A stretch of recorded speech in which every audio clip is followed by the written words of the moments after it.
Ladies and gentlemen, welcome back to another episode of Never Less Than Ill. My name is Justin Ivey, a veteran hip-hop journalist. I'm with my co-host, the mastermind behind Bros Who Think, Lyndon Burton. Lynn, how you doing, man? I'm doing well, man. Can't complain.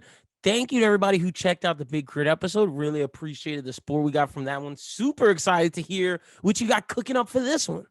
Absolutely. Yes, this week, going to be taking it to a man that's spanned decades in hip-hop, Masta Ace.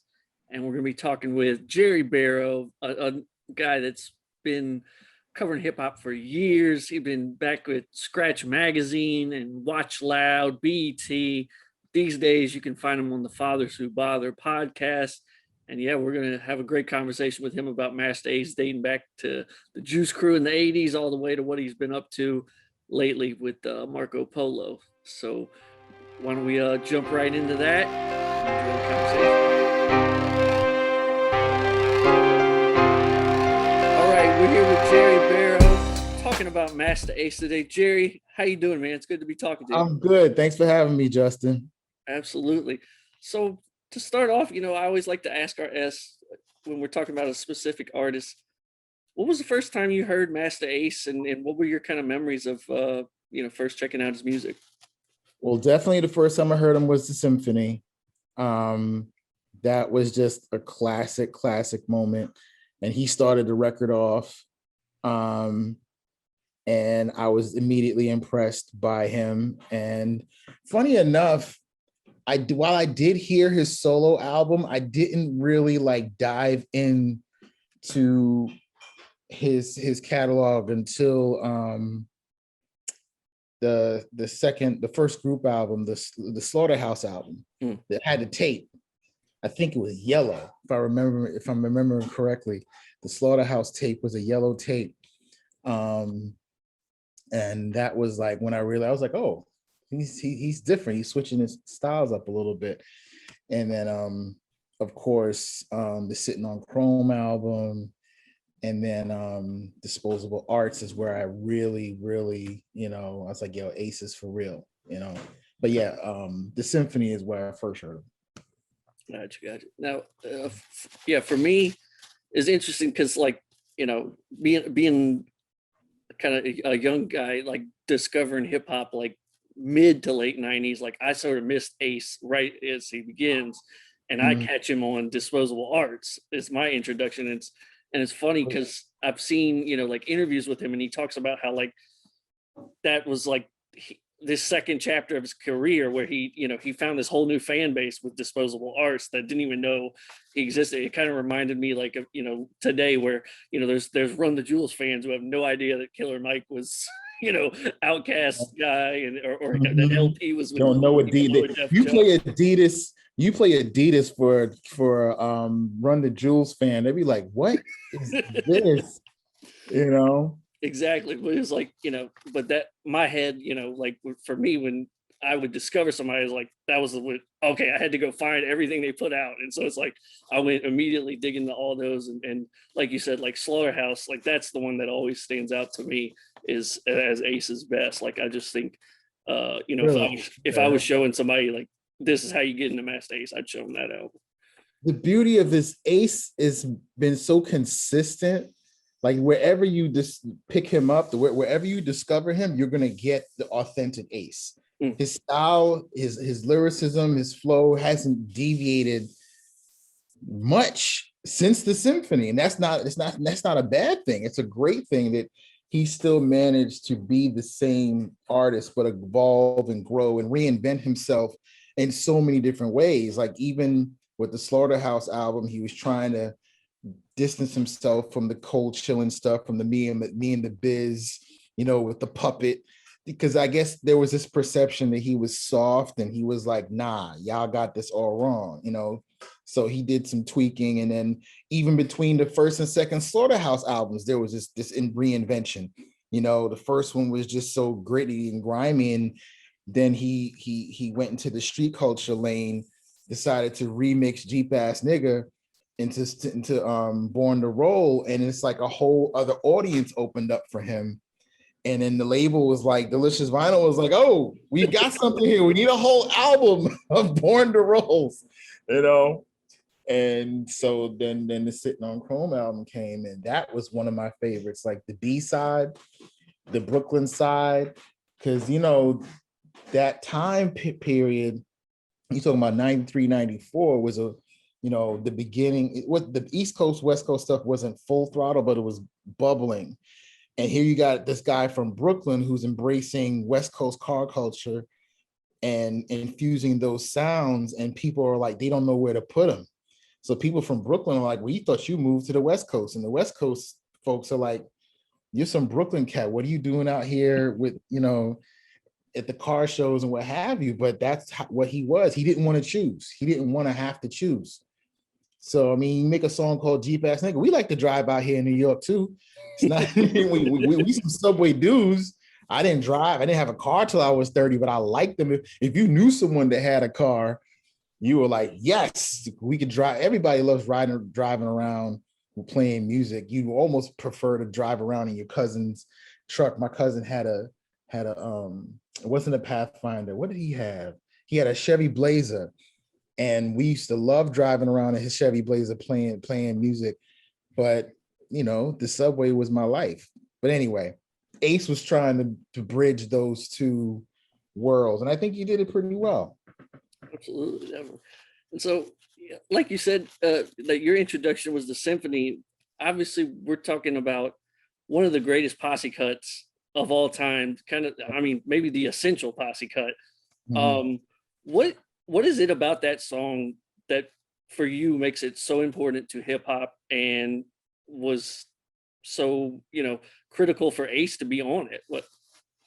Well, the caliber of MCs, I mean, because with the exception of Ace, everyone on the record had a song out that folks knew or was a heavyweight. You know, G-Rap was already established by then. Kane was already established. Craig G had already had, you know, several songs out. Ace was the new jack, and the fact that he held his own with those at the time, I guess, veterans was really impressive. And to start the record off, you know, it's a testament to him that I think of the people on that of all four Juice Crew members, his catalog matches up to all of them now. Like if you look at everybody's from Kane, G-Rap, Craig G, shout to Craig G, and then Ace, and you line up all the albums. I mean, Kane and G-Rap's early work is untouchable. Everybody, not even just within the Juice Crew, just within hip hop period. You're talking about Long Live the Kane, It's a Big Daddy Thing. You know, G-Rap's and Kane's early work is untouchable. But over the span of 20 years, Ace is he's not far behind him. You know, you add up Disposable Arts and Long Hot Summer. He's been consistent as hell and put out really strong, high quality for decades. When he says he's been doing it for 30 years, you know, he's not the kid in that group. You know, he's not the new jack. I mean, Kane has done some things. He had the group project he did some years ago, and G-Rap has been doing independent stuff as his Craig G. But I think when you line up all their albums together, Ace's catalog is really impressive. Absolutely. Yeah, I think, you know, when you think of them, you know, I obviously they've all put out great stuff, but it's like G-Rap and Kane in particular is very front heavy. You know, Yes. It's like Ace. Yeah.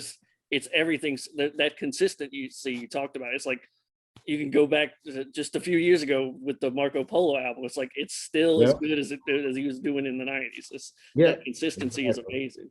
Yeah. So when it gets to, you know, when you look back on his first album, I think that Take a Look Around has kind of become the forgotten album in a way.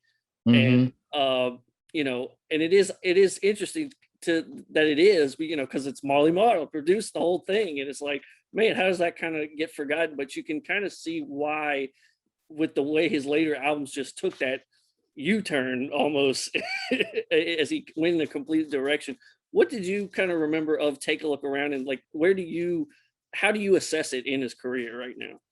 It was him figuring things out. He co-produced, a lot of that stuff, but he didn't know the machinery. Like he would go to Marley and say, "Hey, I want to loop this. I want to sample this," and so it was still him learning the business.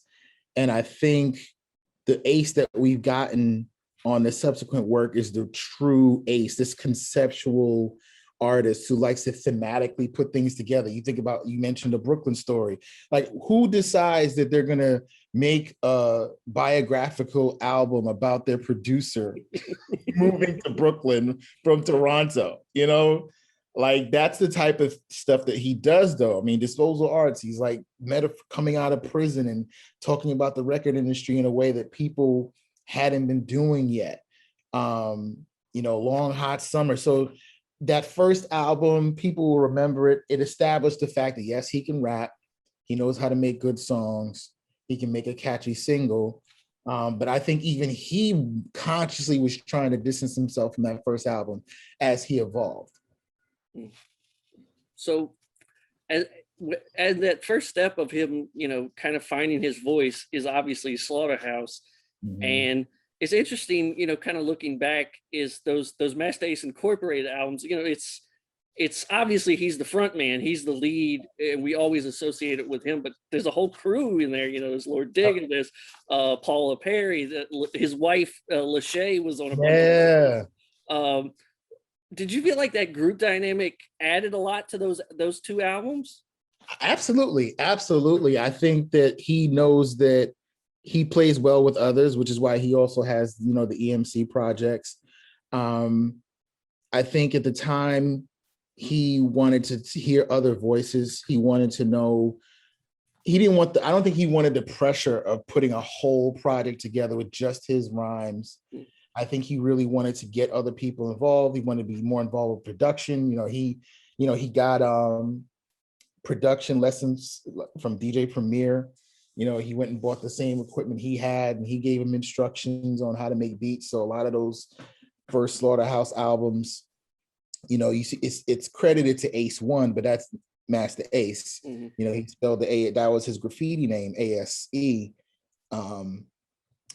And that was more of his focus. I think he's always been a team player, and those Slaughterhouse projects that gave him an opportunity to give other people. I think between the first and second, two of the members got jobs. It's like, I'm gonna get you, sucker. They got government jobs, they got jobs.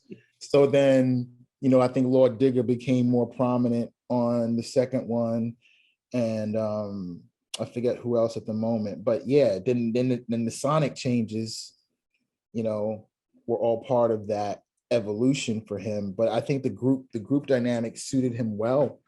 And I think most artists, after a while, even when they go solo, so to speak, they have so many guest appearances. Is it really a solo project? So you might as well be authentic and have your crew, do some of the lifting for you, or with you, I should say. That Slaughterhouse album to me is, I'm always going to love and dig 90s hip hop, but to me, that's one where, like, you could take it to somebody that knows nothing about 90s hip hop and it's aged incredibly well.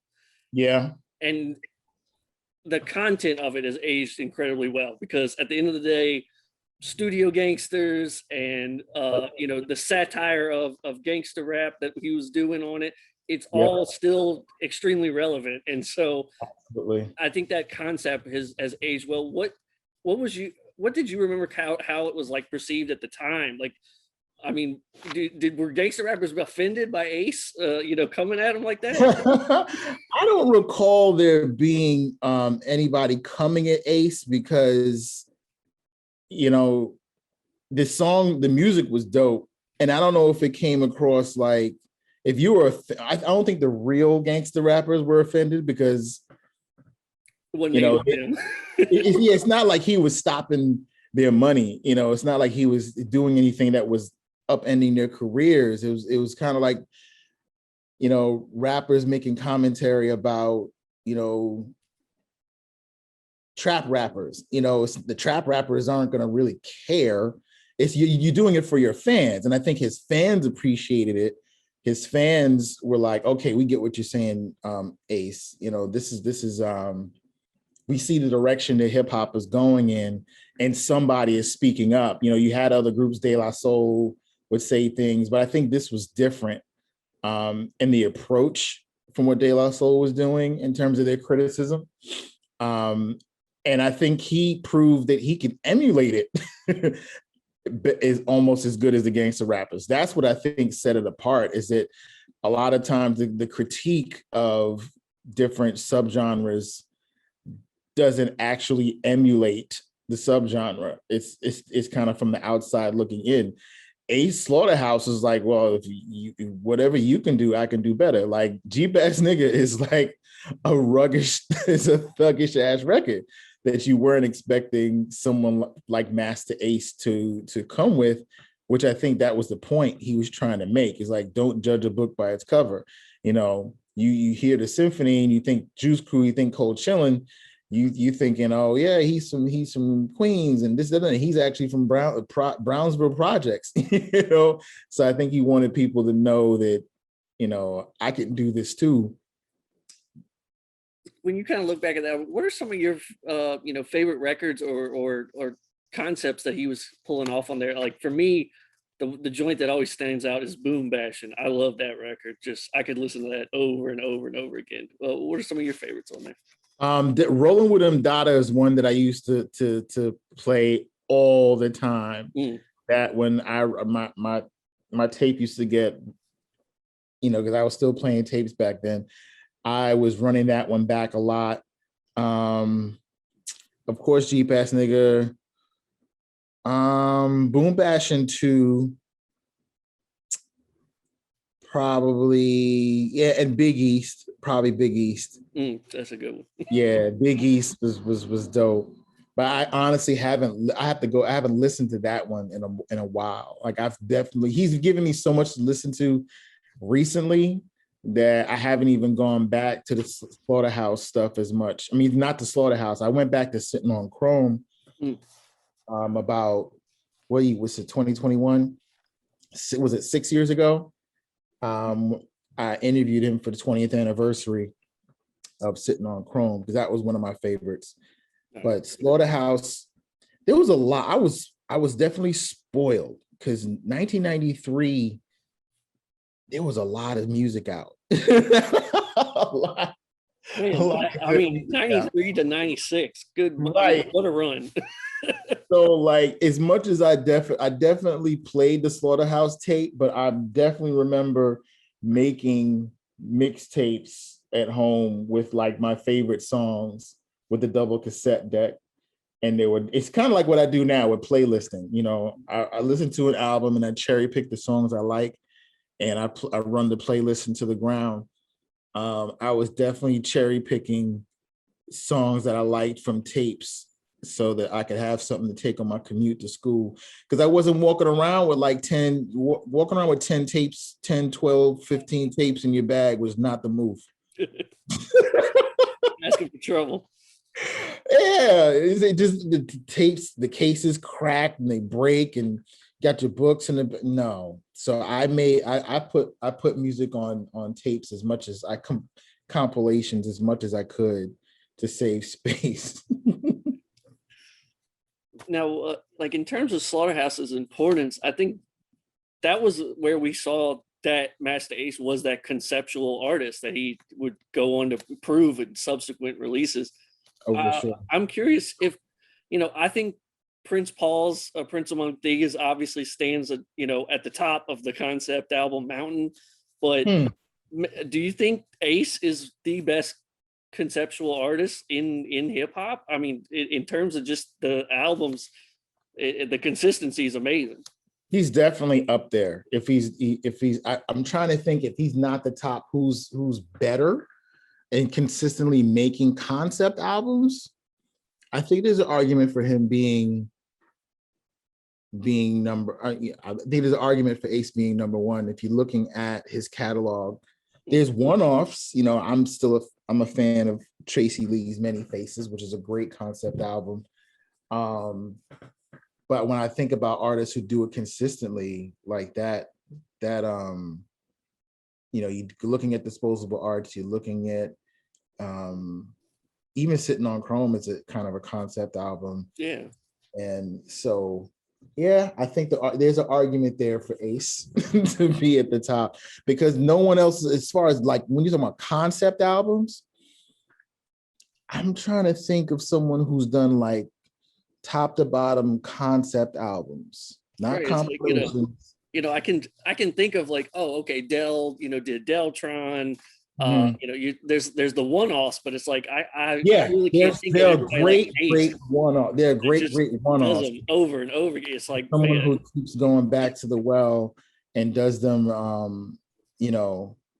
has done them repeatedly. I don't know. I'd have to think about it, but Ace is definitely up there. Right. Well, you mentioned Sitting on Chrome and Born to Roll. I mean, is that one of the most like successful remixes to you, like just in terms of taking an OG song and just blowing it up even bigger than it would ever was? I still have to give the most successful remix is Pete Rock's remix of Public Enemy's Shut 'Em Down. Okay. Yeah. Only because if you want to talk about transformative, taking a song that was just kind of okay and just turning it into an anthem. Like, I take nothing away from Public Enemy, like the album version of Shut 'Em Down did what it had to do. But Lord, that Pete Rock remix just completely made it a whole other record. But I do have to give Ace his respect in the fact that he had the foresight at that time to tap into a market like what the Born to Roll, and to change the name. Like, he didn't call it the Jeep Ass Nigga remix, right? Yeah, make it a little more marketable. Man, like if you hadn't heard Jeep Ass Nigga, you wouldn't have known that was a remix, because he changed the whole title, the beat, the video, everything. It was the lyrics were the same, right? But it was a completely different song, and that was genius. That was genius. I'm trying to think of a song that was more transformative in the remix. That was not even like, because other songs, okay, this got remixed. Right. Yeah. Ace has such a good ear, because even I think the INC ride that we hear with the Isley sample, that's a remix. The Louis Fat Cat version was the original, but the label didn't like it. The label said this isn't a single, even though Ace loves it. The original Louis Fat Cat version that most people know as the remix was actually the original, and the remix that what we know with the video version, the album version that Ace produced was actually a remix. So he's got a remix ear. He has an ear for what would capture a particular audience. So he's definitely skilled in that regard. That was clever. I'm trying to think of another instance where someone took the same song, gave it a different title and a different beat, and re-released it to a whole nother audience with a whole nother video. I'm drawing a blank. Maybe by the end of this conversation, I'll think of one. But that one, because you think about great remixes like The Choice Is Yours. You knew it was The Choice Is Yours revisited. Right. Thinking about Just a Men, that remix that Pete Rock did. House of Pain's Jump Around. I know I'm dating myself, because who really remixes songs anymore? Like, no one changes the beat because it messes up their BDS spin. So a remix now is just, they get an artist to jump on. Yeah, they throw on a bunch. They throw on 5 new artists and call it a remix, but no one changes the beat. You're giving me something to think about, but I can't think of a remix where someone like artists have tried to reinvent themselves, which is something Ace has done too, where they'll change their name. Kwame produces under K1 Mill, and you don't know that, like, Polo to Don, they'll change their whole name, their whole identity. I always And see people going, wait a minute, Young Berg is Hitmaker. right, I always see that on exactly, Twitter. exactly. So reinvention of themselves is definitely par for the course, but taking a song that people liked, because that's the other thing. G-Bass Nigga was a good song and people liked it. So to be that bold, to take a song that has worked and said, the closest thing I can think of is when the Beatnuts did Props Over Here. They tweaked the hook to include other cities so that it gave it a more national feel, so it didn't feel like it was quite so regional. Gotcha. That's the closest thing I can think of somebody going back in and making something more regionally accepted. But I don't think they changed the beat for Props Over Here. They just changed the hook. But yeah, someone taking their song and changing the beat completely. I can't think of it.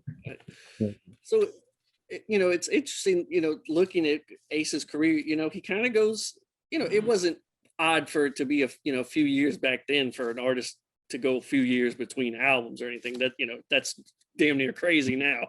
Right. But he kind of goes quiet, and suddenly we see him reappear in 2001, and he's just got this brilliant concept album, Disposable Arts, and this, like I mentioned earlier, this is what finds him a whole other, a completely different audience. He finds another audience again, that master of reinventing himself.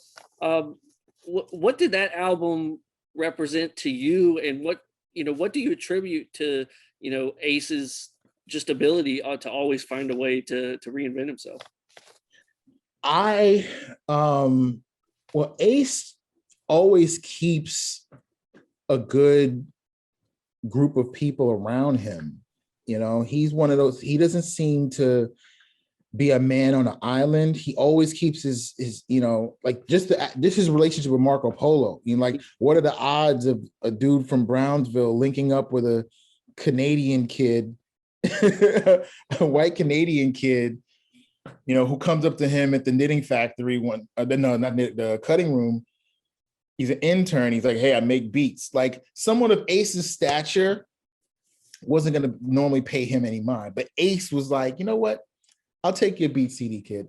And, he heard stuff on it that he liked but didn't think was for him. So he reached out to him and said, hey, I like what you're doing. Your drum programming is dope.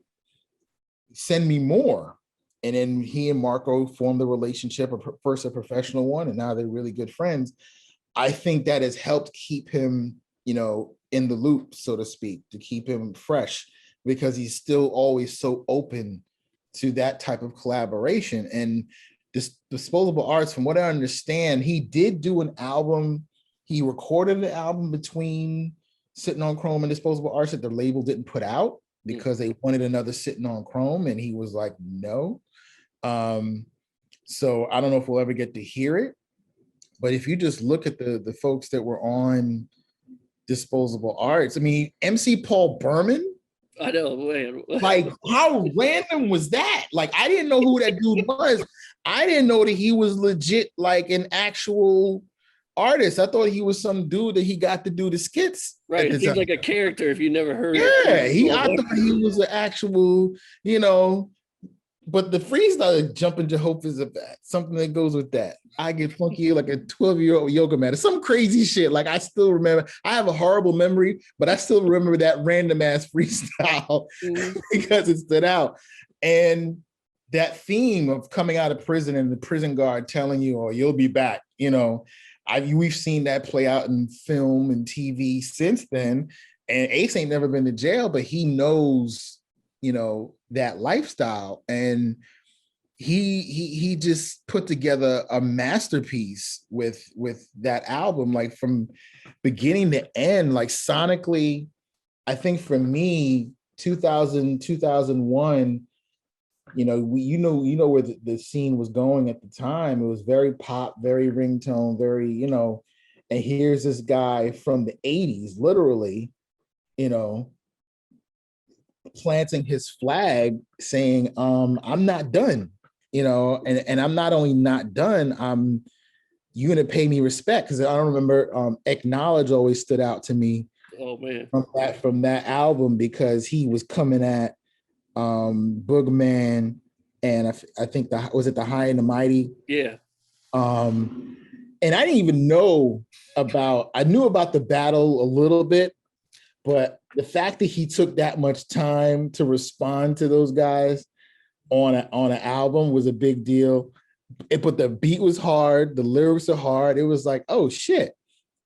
But you know, and then talk about concept songs and concept albums and concept songs. Hold You with Jean Grey was perfect. Like to this day, she said people don't know that she was talking about a microphone. Like people are so used to metaphors and hip hop, that one went over their head that they were rapping about being a microphone. You know, you look at the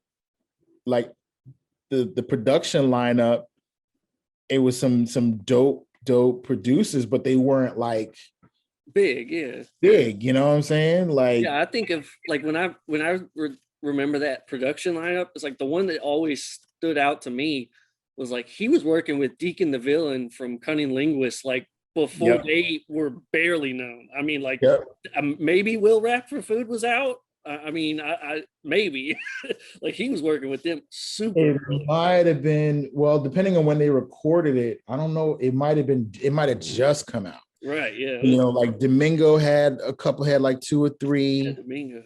Yeah. He was probably, he and Ayatollah were probably the biggest names at the time, production wise, but it still sounded so seamless. Like it didn't feel jerky. But then you got, you know, Greg Nice, you know, who's from his era when you think about it, but still had this ability to sound fresh and new, because who doesn't love energy?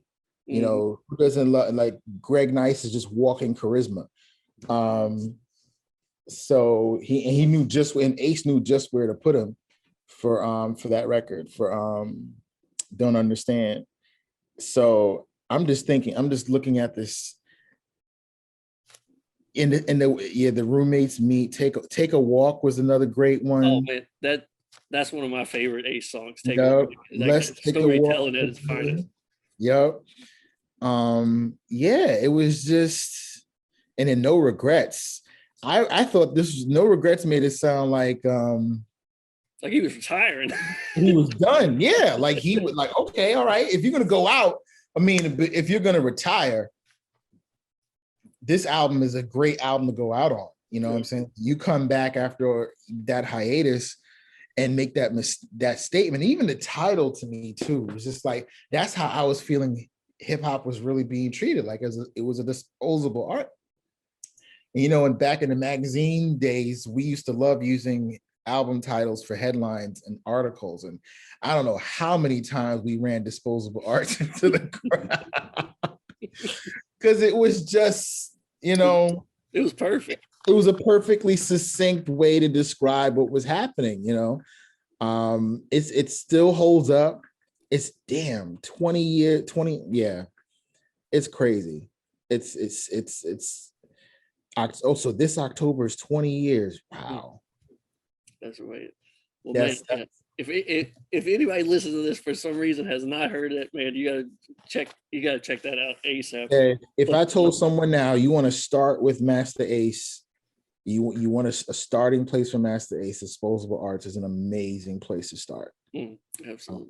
So as he this, you know, second chapter of his career kind of gets rolling, we go into A Long Hot Summer, and it's like, it's like, man, he does it again. It's like it wasn't you know, it wasn't a one-hit wonder on the comeback. He proved, man, he still got, and man, like Ninth Wonder of Good Old Love, like, oh man, like that's such a great song.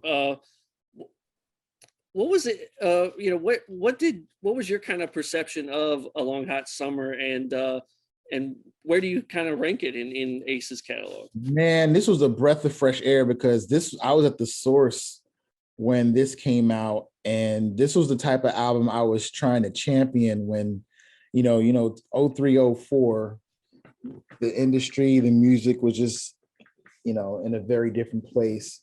And Ace was just like, I didn't realize that was a bathrobe he was wearing on the cover. Sitting on the steps for one. I thought that was just like a white velour tracksuit or something. But again, it wasn't like he was rehashing Disposable Arts, but he's so personal, and he loves to give you the autobiographical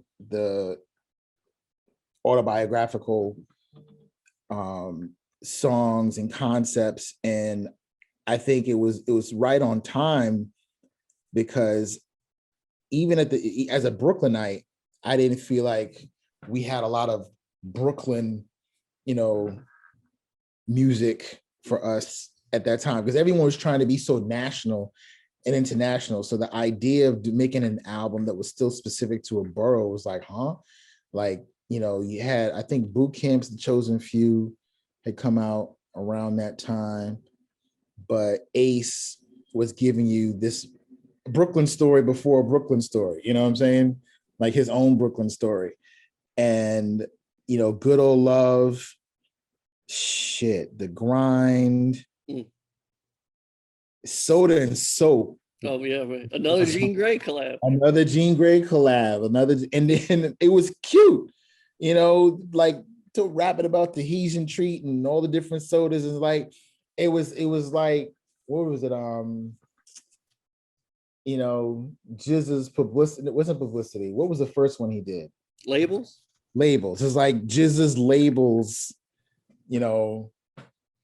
turn, but with soda and soap.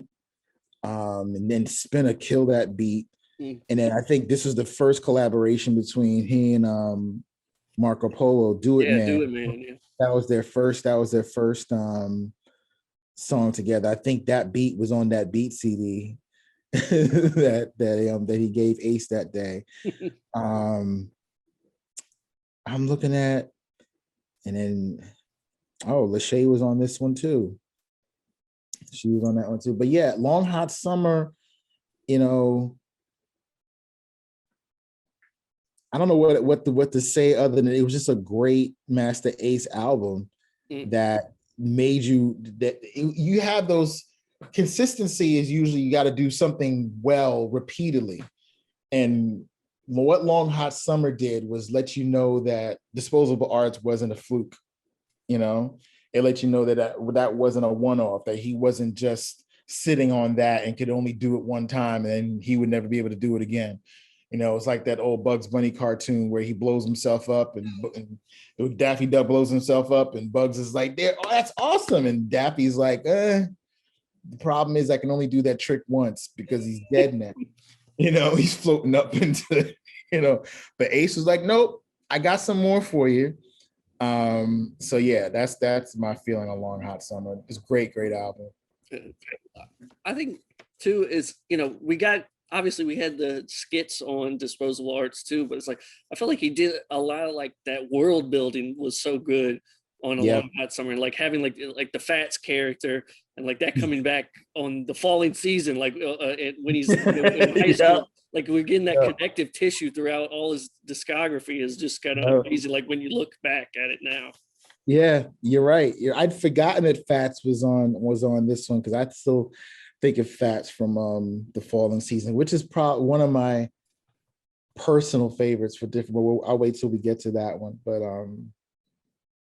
you asked me where did Long Hot Summer rank? Long Hot Summer is probably 2 or 3 because Disposable Arts is probably 1.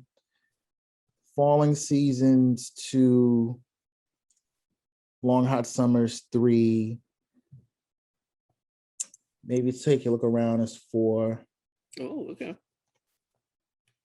Yeah, because I feel like he's gotten better. Right. Like Take a Look Around is a good debut album, but I feel like he's gotten so much better. Just sonically, cohesively, he still raps just as well.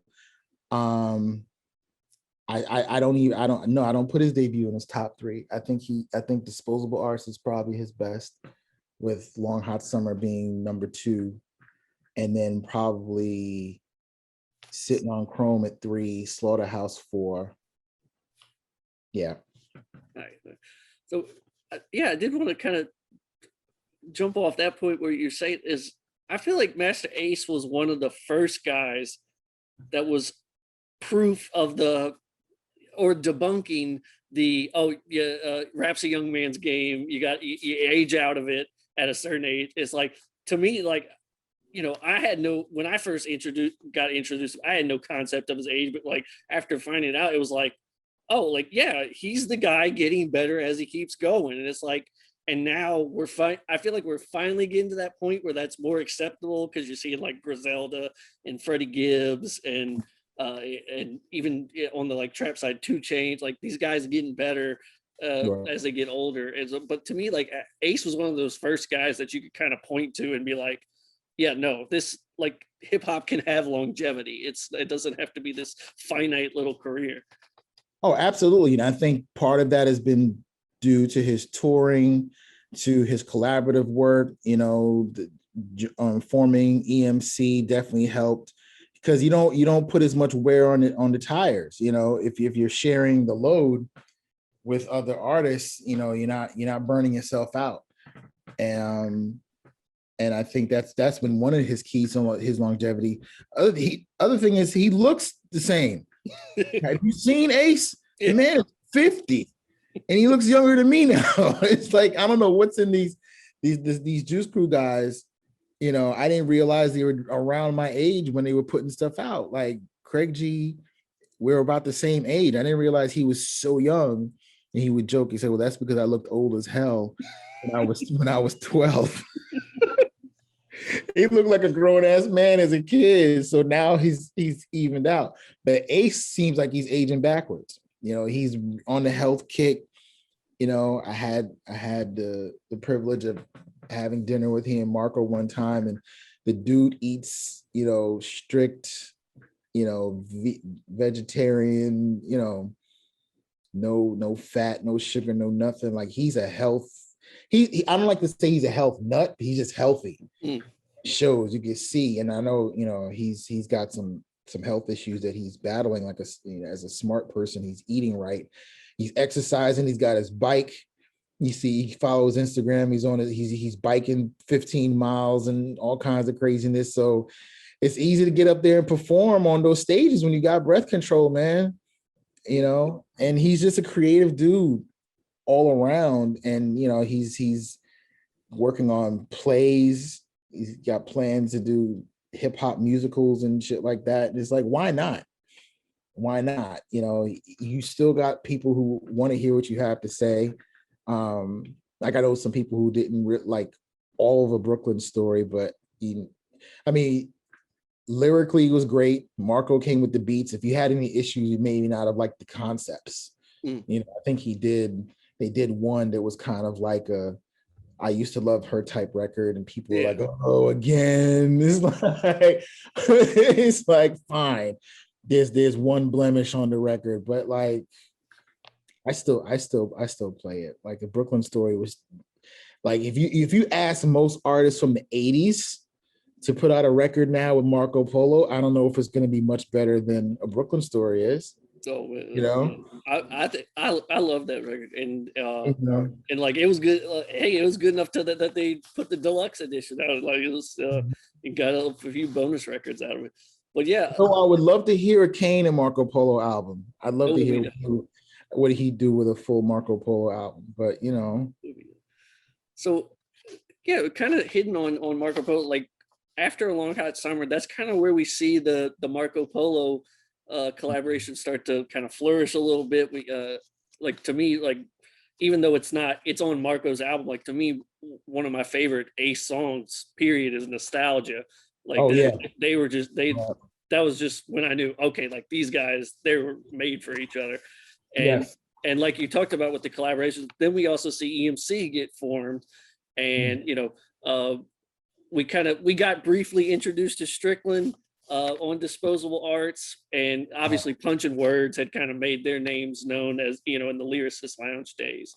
But that was a really fun kind of super group of that blog era. You know, it's kind of that sort of the same time Slaughterhouse, the group is you know, getting together, and that, you know, there was the flashes of Kanye and Lupe and Pharrell CRS, and, you know, all those. It was kind of this era of like, oh, you know, people are going to start teaming up a little bit, and that one really worked. And EMC's The Show, I thought that was a really dope album and a great way to kind of you know, give us a little different you know, chamber of Ace.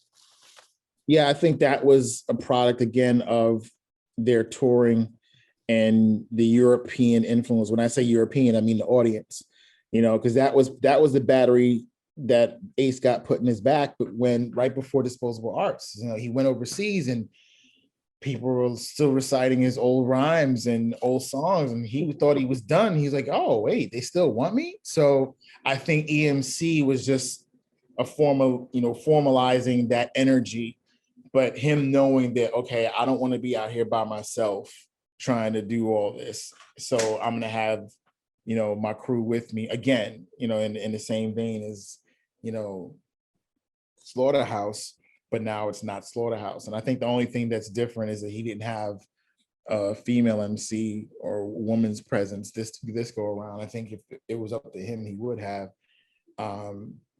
which is why I think he collaborated with Jean so much. I think that was the kind of energy he was looking for. So EMC, I felt was helping him extend his life a little bit, in the sense that he didn't have to do all the heavy lifting by himself. You know, it was just smart. Yeah, I do sort of wonder, like, if EMC's, you know, after, you know, they put that Turning Point EP out, and then Punch leaves the group, and I don't know, I feel like that kind of like took some steam out of the, you know, the Tonight Show, like right before, you know. So I always kind of wonder, like, you know, if they had more in them, you know, if Punch stayed around. But you know, but we still, you know, even then, we still see that collaborative spirit of Ace, because it's like, man, he goes back and he does a whole album with Ed O.G. Like who saw that coming? Like, we you know, bringing you know, going to Boston and getting Ed O.G. for a whole album. Oh God, which one was that? Because now when was that, and what? Because that was Arts and Entertainment. Yeah, that was like right after EMC. Wow. See, I have to Google that my damn self, because it's just too much. Yeah, exactly. Wow. So you've given me something to go back and listen to, because I'll be the first to tell you that I have not listened to that album. Oh wow, yeah, it was an interesting album. But yeah, it was just like, yeah, Ace was always just down to collaborate, and I remember just like in mid 2000s, you know, the Ace appearances on just random records, and one that I always love, you know, and I'm sure they had that relationship already where Deacon, you know, like I was saying, produced on Disposable Arts, but him on Cunning Linguist Seasons, that's always just a record of his that stands out to me too, that Ace collaborating story. Whoa, what the hell? I'm looking at the lineup on here. Oh yeah. How did I miss this? 2009, where was I? I was at the Urban Daily, probably with worrying about who was getting shot on TMZ. Hey, I know you're paying on that one. missing some good album because you gotta cover something crazy. Oh, that definitely flew under my radar, because it was the show, right between the show and the M.A. Doom Sonny Vivon album. Wow. Yeah, I missed that one. So yeah, I'm glad you mentioned the M.A. Doom album. That right. That always was like a weird one for me, I guess, because it was like, you know, so he's rapping on the Special Herbs beat, and Doom, right. And Doom gave his blessing and everything, but it was odd, because it's like, you know, that is kind of like the tail end of the blog era, and it's just, I just remember being so inundated with people rapping over Doom beats and Dilla beats and sending you their mixtape, and they're like, here's me. And it's just the same beats you're hearing over and over. I just remember it's like, man, I love some Masta Ace raps, but I've heard these beats so much. You know what made it, and what, to your point, what made it odd is that usually if you were going to do something like that, it would be to capture a different audience. You would try to get MF Doom fans to know who Masta Ace was. But MF Doom fans knew who Masta Ace was, especially then, because he had been working, not just because of what he had done before, but because he had been working that group, that audience for years on his own. So it wasn't like they didn't know. So it felt kind of like, why? Is opposed.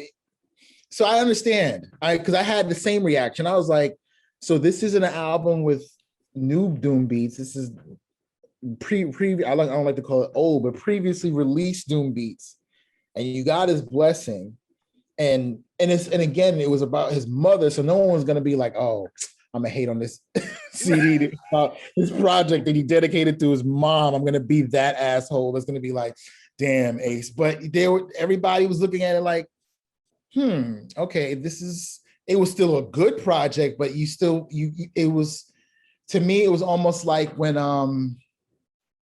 Elzhi did Elmatic, and you're like, this is amazing, but these are recreated Illmatic beats.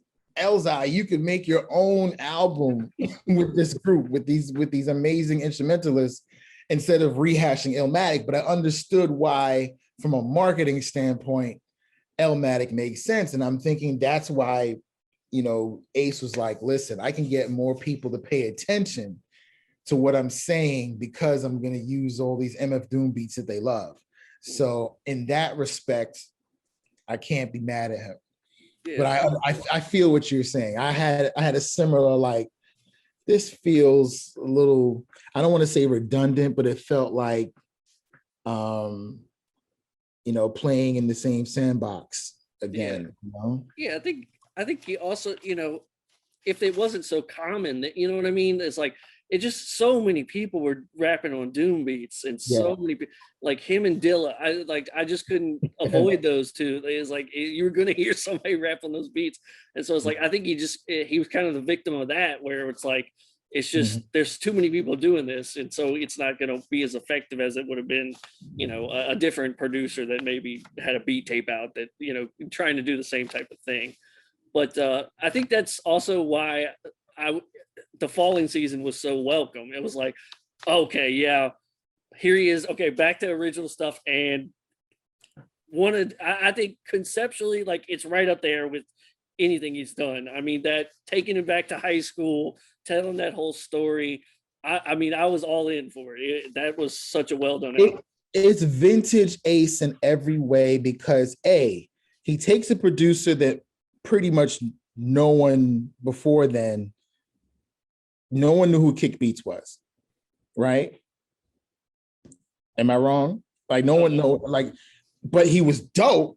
Oh yeah. So you got an unknown producer who comes through, and then he starts the album with Your Old Droog. Like, and not to say he was unknown at that time, but he wasn't, like, he was still, by the time when they recorded this in 2015. Yeah, that was early. Yeah, that was early. But he had the foresight to say, hey, this dude and his voice will fit this project, and I want him to be on it. And then I personally related so much to everything he was saying on this album, because I was that kid. It wasn't high school, it was middle school for me. I was raised in Flatbush, and I went to school in Bay Ridge, which, for people who aren't in New York, it's basically, the blackest neighborhood you can pick to go into the whitest neighborhood you can pick in Brooklyn, right? I was busing there every day for an hour back and forth to school. So when he rapped about going and getting off the bus and them getting chased with baseball bats and all the crazy shit, I was like, yeah, the 80s, 300 Avenue X. Yeah, I know that neighborhood. I know everything that he's talking about, being that one exceptional, quote unquote, air quotes, black kid in a school full of white kids, your parents wanting you to do better. I related to everything so much on that album that he was saying like lyrically, but then Kit came with these beats that were like, oh, okay. This is what I've been like. 3000 Avenue X, Young Black Intelligent. That was basically it, and I don't want to call out that sample because I don't know if it was cleared, but everybody knows that, but he flipped it in a way that, Ace killed it. It was perfect for him to tell his story. And then he kind of revisited some of the stuff from M.A. Doom in terms of his family and his mother and his nana, but now you're hearing it over original production. So I think people, at least for me, I paid attention more on this one. And then, some of the stories, I thought they were cool, but some people might say it was a little cheesy, Mr. Bus Driver. I remember being, wanting to make sure that my kid got home, wanting to make sure I got home safe, stuff like that. Maybe Juanita Estefan. I don't know, what is it with Ace and these interracial romances, Brooklyn Masala, Juanita Estefan. I need to ask him about that one day. It's like, yo, Ace, what's the deal with you? He's married to a black woman, so I guess I can't be that mad, but I'm just curious. But I love the Falling Season, and then the story of me closing it out with that graduation was just like so emotional and so moving. It's one of my favorite Masta Ace albums. Then we get Wordsworth on there. What was the one? No, there was one. High School Shit with Torre. Oh my God. That battle was epic. And before I depart this earth, I need to see the two of them, because Torre is my man too. I need to see them perform that live somewhere, somehow. That would be dope. If you're listening to this, you and Tor, somewhere. I'm vaccinated. It's post-COVID. Whenever you do a live show, I want to hear High School Shit live, because that shit was perfect. That was awesome. I love this album. I love it. Absolutely. Yeah. To me, that was just a great moment, like as an Ace fan, because it was like, yes, it's like his work, his discography is like, he could have ended it at M.A. Doom. He could have ended it way before that, frankly, and it'd be solid and stand up with some of the best. But it was like, that was like, oh man, he's still killing it. Like he's still thinking on this deeper level and going this deep conceptually. Like this is why he's an all-time great. Absolutely. So our last kind of album that we've had so far is obviously the aforementioned Brooklyn Story, and like you said, is telling who does that, going to tell a story of their producer for a whole album, but man, it worked. And but I did think to me, the most brilliant song on it was the fight song. And just like that willingness. Obviously Ace has publicly spoken before that about his battle with multiple sclerosis. Yes. It wasn't a secret or anything, but just finding, Pharoah Monch, who better could he have found to play that role? Exactly. It was just two masters addressing it in the most creative way I could think of in the terms of hip hop. Absolutely. Yeah. From that album, that's one that definitely stands out. But for some reason, I think it might just be the beat. The one with him and Words, 3. So short, but so simple. Like, it's just like a perfect display of bars. we're just gonna tell you that we can spit, we're great over a hot beat, and that's it. And it's 2 minutes and 30 seconds or some shit, and it ends, and I'm like, it's over. But I like records that kind of leave you wanting more. Right. So I wasn't that mad at it. Fight song is absolutely, heartfelt, and which is why it kind of throws the theme off, because it's like, this is about you, but you said this is album about Marco Polo. So it's like, but I'm not mad at there at all. I'm trying to think what else I played from that a lot. But yeah, 3 is probably my favorite. It's a random song to be a favorite, but that's the one I play often from that album. And of course, the title track, Brooklyn. Yeah, you got Smith and Wesson on the hook. Like, who would think to have Smith and Wesson just do a hook? Oh yeah. And Like, like you said, like makes you think of another, like that we were talking about the Jean Grey record. Like he had her just doing the hook on that second joint they did together. It's like Greg Nice, same too. Greg Knight is just kind of you always think of like, oh, I'm getting the guest, they need to do a verse, and Right. it's like Ace was always just going to do what served the song, right? It's like J. Cole opening an album with Cameron. It's like just talking. Like, wait, what? This is weird, but I like it. I'm not expecting this, but I like it. So it's kind of the same thing. It's like it just leaves you wanting more. It throws you off a little bit. But Ace is just a master at creating great moments. He just knows how to read the floor. He's LeBron James in that way. Like, some artists, okay, when they step in the booth, they're gonna bar you down. Some artists, they're gonna sing, they're gonna give you clever wordplay, or they're gonna be a great storyteller, or they're gonna bark on you in the booth, or they're gonna completely obliterate your brain cells with the internal rhyme schemes. Ace gives you good, straightforward hip-hop lyrics storytelling. Whether it's his story, someone else's story, he is going to make you feel something every time. And that's what's kept him in the game this long, Yeah, I think that's, obviously, there's the singles like Born to Roll that, will sound amazing in your ride and everything. But I mean, to me, I always feel like Ace is one of the ultimate thinking man's hip hop fan.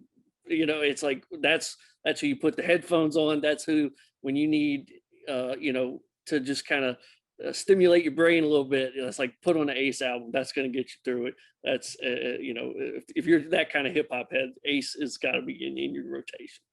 If I had an unlimited budget and I just wanted someone to just make an album, if I said, hey, go find everybody you want, whoever producers, whatever artists, go make an album. Ace is one of the first artists I'm calling. One of the first. Fonte Coleman tied for first. But Master Ace, the product will be quality, and I'll enjoy it. I know I'll enjoy myself, because he's gonna bring me new voices. He's gonna bring me veteran voices, and then he's gonna be the glue that brings them all together. The consistency, the talent, and the experience that's gonna bring it all together and make it work. That's what makes Ace so special, man. That's why he's gonna keep putting out albums, for as long as he's able, and I'll be listening to all of them. Absolutely. Yeah, that's obviously, this podcast is about, celebrating the artists and what they've accomplished. But man, it's like Ace is definitely going to add more chapters. But Yes. to kind of close things out, what would you say is just what Ace has meant to you as someone covering him and as a fan? He's such.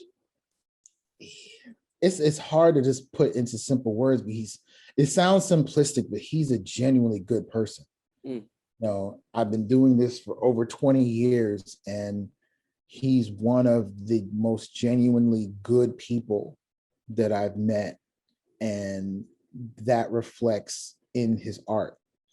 You know, he loves this music. He loves this culture. He's of this culture. And he's always trying to find ways to bring other people in. He's a very inclusive person. I can't imagine if you tell me you've got problems with Master Ace, that says more about you than Master Ace to me. You know, if you can find a reason to be mad at him, that says something about you. You know, and he's a walking like time capsule in a way, living, breathing, you know, testament, you know, not taking anything away from his peers, but like he's still more present. As much as I put Big Daddy Kane on a pedestal as one of the greatest MCs of all time, and if you're asking me bar for bar who's the better MC, I'm going to say Kane. However, Ace has given me more as an artist through his career than Kane has. And I can't discount that. And he's not just giving me art, he's giving me quality. Because you have some artists that have been putting out albums willy-nilly for years and no one's listening to them, they don't care. But Ace puts out stuff and people actually still want to hear it. And even if you, because I read comments, you know, because I did an interview with he and Marco for Brooklyn Story. And I read the comments on YouTube and some people were like, well, I actually didn't like the album. That's fine. You don't have to like everything an artist likes, but the fact that he's still putting out quality, he's still putting it out. like Rakim hasn't given me an album to hate in God knows how long, you know what I'm saying? And I still play his old stuff. I still want to see a Rakim versus for Big Daddy Kane versus or whatever. That's fine. But Ace is still giving me quality that it's music for my soul that I can still relate to, that I can still jam to. It's the thing that I get people up in arms when I say this. It's the thing for me that edges De La Soul over Tribe. As immaculate as Tribe's catalog is, you know, De La Soul is just giving me more over time. This is before Fight Pass. I'm not even just talking about because Fight's not here. I'm just saying as a group, De La just gave me more. And that counts for something with me. You know, to give me 2 great albums and then disappear, yeah, your legacy will be cemented. But if you can keep giving me great albums in different decades, you talking about Ace is giving us greatness in the 80s, the 90s, the 2000s, and now we're in the 2020s. He's about to give us some more. You got to salute that man. You know, there's no way around it. I can't see how you can hate on that. Absolutely. You put it great, Jerry. Thank you so much for doing this. Really appreciate it. Obviously, I want to shout out your podcast, Fathers Who Bother. Make sure y'all check that out. And you want to let them know anywhere they can follow you and keep up with you? Sure. Follow me at JL Barrow on Twitter and Instagram, or at Fathers Who Bother on Instagram, or Fathers Who Be on Twitter. I actually have an episode with Master Ace where we go in depth about his early childhood, his relationship with his father, how his career changed when he, you know, had a daughter. You know, so check that out when you get a chance. Thank you for having me. This was fun. I need to do more stuff like this. So I appreciate you having me on. Absolutely. Thanks for doing it. All right. What a great conversation with Jerry. Really appreciate him for coming on with us. Great to talk Master Ace, give him his just due that he so rightly deserves. And before we end it this week, we're all going to do what we always like to do, give you a little listener lagniappe, show you a little bit what me and Lynn have been enjoying as of late. Lynn, what you been digging in terms of TV and film these days? So I got, all right, so we're always positive, and this time I'm going to do a positive one, but I'm going to go negative spin on another because I did watch something that I did not like at all. So okay. The positive wise, in terms of anime, I started watching a classic one, and this is the one that like in my repertoire, out of all the things I've watched, this is the one I never had in JoJo's Bizarre Adventure. So now I'm almost done with the series. I think it's a really excellent series. Since we talk about music, their powers are tied to like old bands and like old artists from hip hop, rock, R&B. It's a really interesting, cool show. Definitely think it's worth people who are trying to dabble in the anime to check out. But in terms of what I didn't like, I don't know how Nomadland won an Oscar, man. I'm just gonna be honest. I don't know. It's on Hulu. I watched it. It's not good, Justin. Don't watch it. Okay, a ringing thumbs down for Nomadland. Super thumbs down, man. Sorry to the Academy. They were Justin. There's no characters in that besides Frances McDormand. Everybody else is like a real life person. Like I didn't understand what was going on. I did read that it was like they're real, just real people, they're not actors or anything. It's so, just Frances McDormand. That's it. I can see how that might be a bit of a chore to get through. It was a lot. But I tell you, JoJo's. I wasn't able to get into JoJo myself, but I did love that they used Roundabout on the music outro. It's like I remember when they were playing it on like it was airing on Toonami, and I just would like I would sit through it just to get to the Roundabout. It's like it was stupid. It's like I just look it up on YouTube, but I wanted to see it in the outro for some reason. They're very musically inclined on that show. A lot of their intros, outros. It's actually like I said, out of all the anime I've watched, it's been hundreds. Out of all the classic ones, that's the one that escaped me. And I can understand how you didn't get into it at first because I didn't like it either. But as I was like, nah, Lennon, you gotta watch it. You gotta watch it. There's a lot of good gems in there. Gotcha. All right. Well, I maybe have to revisit it and give it another chance and see what see if maybe getting later into the series is what taps into what's great. For my recommendations this week, I'm gonna kind of follow your lead a little bit on bringing up Nomadland. It brings up another Oscar winner, which was Minari. Now I'm not here to say go see Minari, but if you checked out Minari and you're like on a Steven Yeun kick, and you're like, okay, I mean, a lot of people. Was it bad? Oh no, Minari was cool. Okay. Minari was cool, but the movie I wanted to recommend is this one called Burning, and Steven Yeun's in it, but it's a Korean movie, so he's speaking Korean. Okay. So subtitles, who cares? Yeah, and so, but it's interesting because so many people just know him from The Walking Dead, obviously, because that's super popular. Or people with Invincible right now from the animated show. Yeah, Invincible now, yeah, and so it was just kind of cool. So, this is kind of like a thriller type of movie, and like Steven Yeun plays this really mysterious kind of character, and you don't know like why he's so rich and why he's so successful with just navigating life and relationships, and you just kind of get this weird feeling of like what's the real story behind this guy. It's a really good movie. I just saw that it got added to Amazon Prime. It used to be on Netflix. I'm watching that. I'm a Steve Yeun fan. Yeah, it might have been switched these days, because how the licenses go. So if it's not on Netflix, it is on Amazon Prime, and you can check that out. But yeah, give Burning a look if you're a Steven Yeun fan or just a fan of thrillers in general. And for my other recommendation, I'm going to go on the music tip. Okay. And shout out the Bruiser Brigade. I know, in a past episode, I was talking about, crews in hip hop. This is another crew that's really exciting. Danny Brown's kind of spearheading it. Oh, okay. And so, like, if you remember that he had a song called Bruiser Brigade. He did. And so, but now he's got this like whole crew of these guys that are honestly, a lot of them I wasn't familiar with at all before they started popping up this year. But like one was Fat Ray that used to work with like Black Milk, but now there's these guys, Bruiser Wolf, JUS Just, Z Loopers. They got all kind of guys. Do you have any connection with like Xavier Wolf and the stuff that like he was working with Danny Brown with?